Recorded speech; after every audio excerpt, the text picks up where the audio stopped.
Hello everybody again. For those who don't know me, although I think we met with most of you, I'm Karina Angelieva, Deputy Minister for Education and Science and host of this wonderful event. Today we have our tradition. During each European contest for young scientists, usually we are trying, the national organizers with the support of the Commission and the host country, always to have something, an initiative where young people can maybe learn a little bit from experienced researcher, or to have the opportunity to pose daring questions to them, or just to jog their minds before the awards ceremony tomorrow. So I hope you enjoy this fantastic Café Scientifique. We have very interesting guests, and I hope they will inspire and support you in your next challenging ideas in your profession and your career. I also very much want to thank all other guests and friends that were able to come today and enjoy our event. And to all those who were not able to come, but they are following now online, because this event is streamed, I would like to wish also enjoy and ask as many questions as you want. And now, please allow me to our first honorable guest and my dear colleague, Denica Sacheva, Deputy Minister of Education and Science. Denica?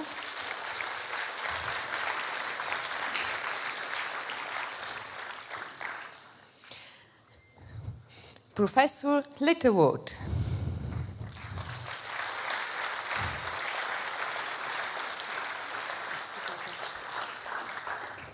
Professor Mishkova.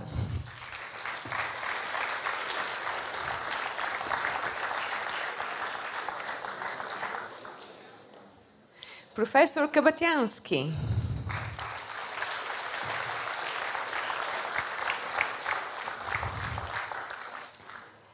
And maybe some of you is not surprised, but I wonder if you're going to recognize her today, Dr. Клеър. Please.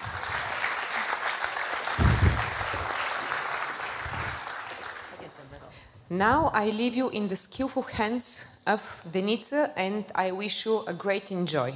Thank you. Thank you, Kari.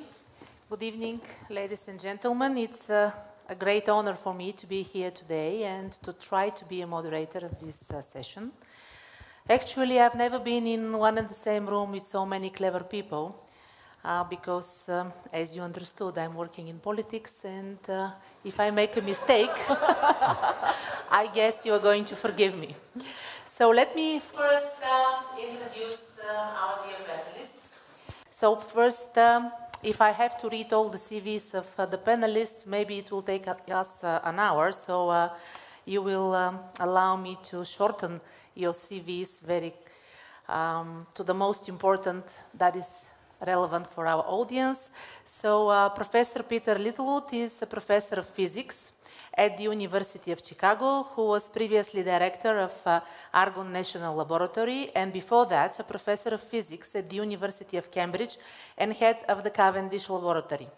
His research interests include superconductivity and superfluids, strongly correlated electronic materials, collective dynamics of gases, density waves in solids, neuroscience, and applications of materials for energy and sustainability. He is a fellow of the Royal Society of London, the Institute of Physics, the American Physical Society, the TWAS, the World Academy of Sciences. He serves on advisory boards of research and education institutions and other scientific organizations worldwide. Associate Professor Dr. Diana Mishkova. She holds a PhD in modern history from the University of Sofia, where she was working as a senior assistant and later as associate professor in modern and contemporary history of Southern and Eastern Europe.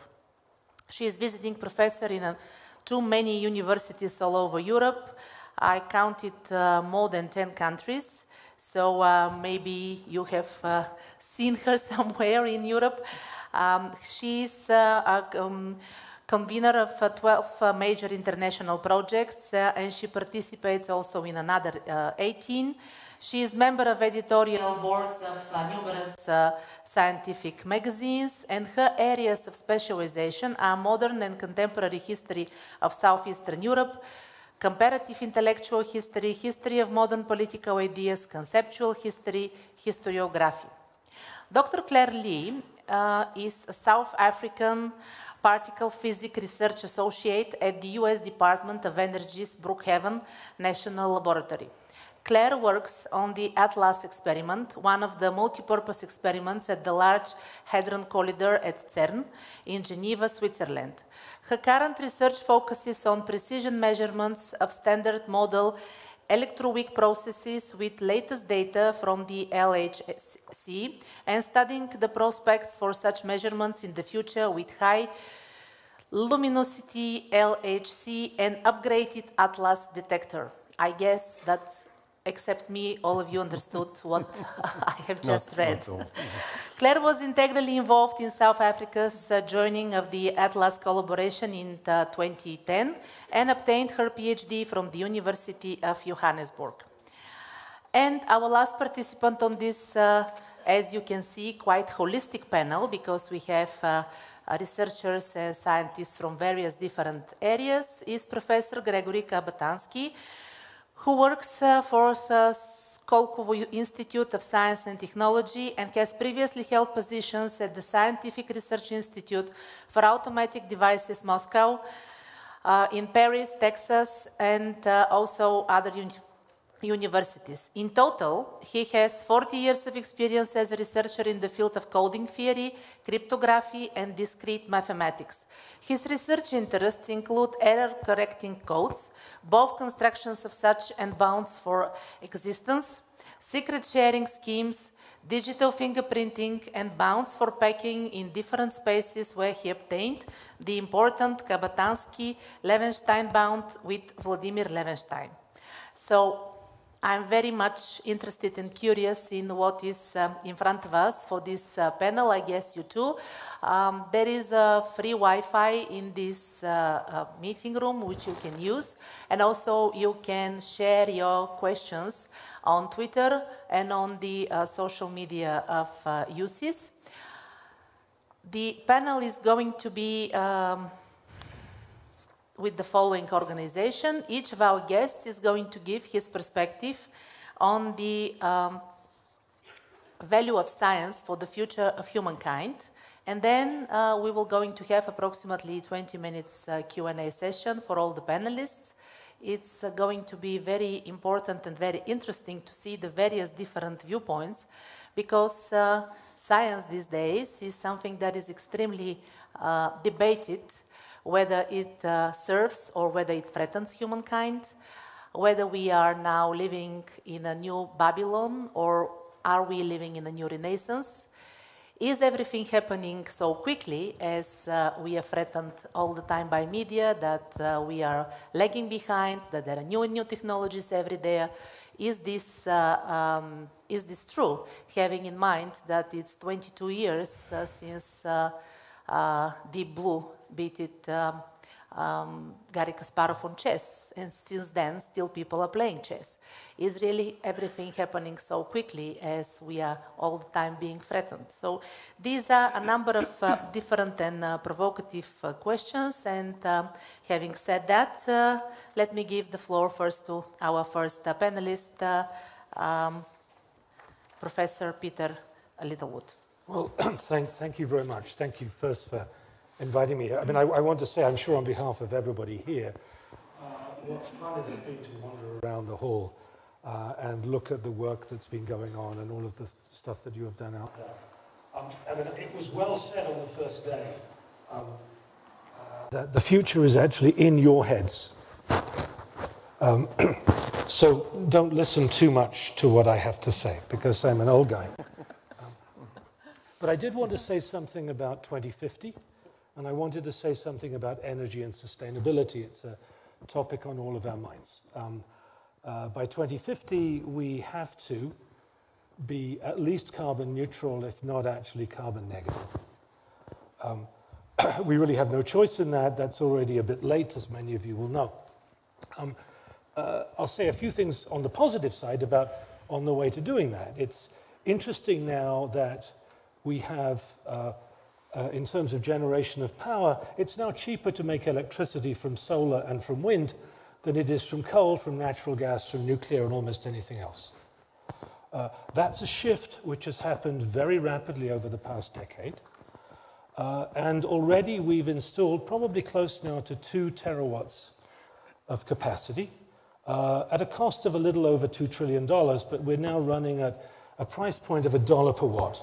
The world needs 30 terawatts. That's about $30 trillion then, and actually that's a small number. Go compare that to global GDP. Right? So the issue isn't money. Maybe getting people to spend the money, but it's not money. The issue, however, is to get to scale, because getting from where we are now to where we need to be is really an enormous one. It involves vast amounts of work on many technologies. And some of the technologies we actually have. We have pretty good solar, we have rather good wind, we have almost good enough batteries for electric vehicles. But we need to have major progress there. But there are many other things that we need to do. We need to decarbonize large parts of chemistry. We need to stop producing ammonia by heating up nitrogen and steam to a very high temperature. It uses about 5% of the world's natural gas, produces close to 2% of our CO2 emissions, and there are many processes like that. And there's a lot of work to be done to invent new things. And the invention begins actually with fundamental insight into materials, to physics, to chemistry, but also a link of that across to the social science disciplines, to the environmental disciplines, to make sure that these things move smoothly, and also into policy so that we don't make big mistakes. Example of a mistake, we thought biofuels was great in Europe, so we put in subsidies to do that, particularly in Germany, and that resulted in deforesting large parts of the tropics to put in palm oil plantations. So there are many aspects where what we need to do scientifically, the directions we have to go, have to be linked to the society. And let me stop there, because I'm sure there's lots of you thinking hard about this problem, and maybe we can come back on some of these things. Thank you. Thank you very much for the thoughts that you share.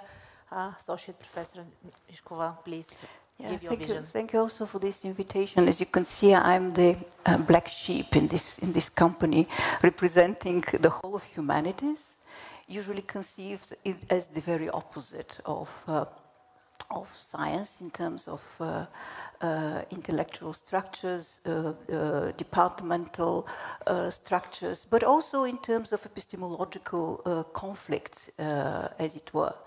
Now, since we were first invited to make a brief statement that would be a sort of profession of faith, as it were, I would say the following, something which might be predictable for some of you.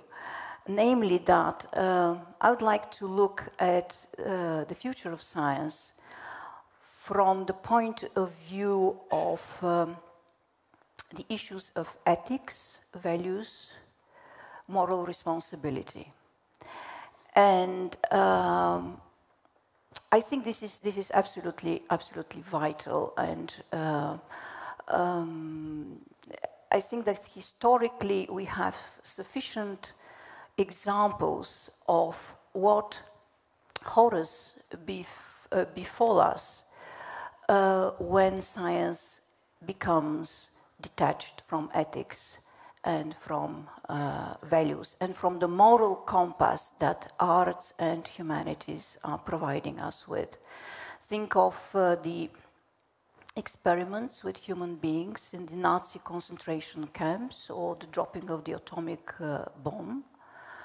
So we have inherited from the 20th century a lot of examples of highly technological societies involving themselves in highly barbaric acts. The ancients once believed that those who engage in science should have had proper education, should have been properly trained in arts, because otherwise they wouldn't have the character, they called it character, to perform adequately and properly science. We can hear nowadays similar judgments on the part, for example, of bioethicists, people engaged in bioethics, namely that they voice concern over doctors who have, with no background in philosophical, indeed humanistic thinking, as being unprepared or ill-equipped to tackle, to make sound judgments about the very hard, very difficult ethical questions that arise constantly in medicine today. So, at the same time, we could also see economic interest, economic need, getting increasing control and coming to the forefront as the major, if not the only factor that governs our decisions. So my plea would be in both school and academic and university that we operate with truly holistic curricula that is integrating the different areas of knowledge into one holistic curricula. Put emphasis on excellence because we want to have technically well-equipped specialists, but we also want to have morally responsible ones. So put emphasis on the cultivation of excellence, but excellence for human purpose. Thank you, Associate Professor Mishkova. I couldn't agree more because technical capability by itself does not guarantee morality. And in this, I think that actually the debate about ethics is equally important as all debates about technology. Dr. Claire Lee, what do you think? What is the value of science for the future of humankind? So I'm going to actually follow on from this point here, talking about ethics. So I'm a particle physicist. I work at CERN, which is the European Organization for Nuclear Research. It's a big particle physics laboratory. We have this big tunnel underground, 27 kilometers. Where we smash protons together. And the nice thing about particle physics is that we really don't have to worry about the protons feelings when we're smashing them together. It's not really much ethical issues when we're just talking about smashing particles. But, you know, we also have an obligation to pay attention to our impact on the environment. This is something that CERN monitors very closely. Also, one of the nice examples that I can give is back 25 years ago, a group of scientists at CERN were working and they wanted to figure out how to send messages to each other. So they developed the World Wide Web. And this is now what we use every day. We're using it on Twitter right now for people to tweet and to send messages and to WhatsApp each other. All of this stuff is based on the World Wide Web, which was developed at CERN, and importantly, given for free to the community. If we had like 1 cent for every time somebody used the World Wide Web, we wouldn't need to beg for funding to build future accelerators because we would just have enough stuff. But I think that's really, really important because it shows how just doing what seems to be pretty arbitrary fundamental research ends up having these fantastic practical things that are useful for the world every day. But of course, use of the internet actually comes with a big responsibility. And if I have to think about the future and what is possibly the biggest crisis that I think we face, yes, we've got climate change, we have got, you know, wars and immigration issues and all sorts of things. But I think, personally for me, the most critical issue is this culture of anti-intellectualism, where people end up wearing ignorance as a badge of pride. And, you know, we have got all of these problems that we have to deal with. And the only way we are going to be able to solve them is if we start paying attention to what the scientists are telling us, paying attention to the warnings that they're issuing us, and developing future technologies to deal with this. So this is something that I think all the young people here, this is something that you can actively start working on today. Just the fact that you guys are all here at a science contest, I'm kind of preaching to the choir here. You're not the issue. It's other people, the people who would shun the idea of a science competition. And I think that is the thing that we really have to fight, because we need a culture that accepts science before we can have a world that is using science to solve its problems. I like this message very much. We need a culture that accepts science. And I think that actually with a contest like this is what we try to do. We try to make the profession of the scientist more popular. And also we try to build a little bit more trust in science and more trust in facts, because we all are suffering from the distrust in fact. And especially what I like much is what you just said, that we have to fight those that wear ignorance as a badge of pride. So thank you very much for this very valuable contribution. And Professor Kabatyanski, what's your point of view about the value of science for the future of the humankind? You see, I will start slightly from different point. Of course, future for the mankind, it's very important. But I think that the young people sitting here, they're mainly reserved about their own future. And it's not my first time when I sit, say, opposite to such big young auditorium. And I always try to imagine, if I were you, what I will choose to do. Say about 5, 6 years ago, I will choose bioinformatics, because it looks very promising. It looks like we can, of course, the gene program, we should know in a close future how we are constructed and then repair ourselves. And of course, different dreams that all we will live more than 100 years and be healthy. Mankind is always waiting for a miracle. But that miracle was postponed a little. Nowadays, if I were you, I will go to artificial intelligence, better say machine learning. And it was already mentioned that, it's so many years when the Deep Blue won against Kasparov.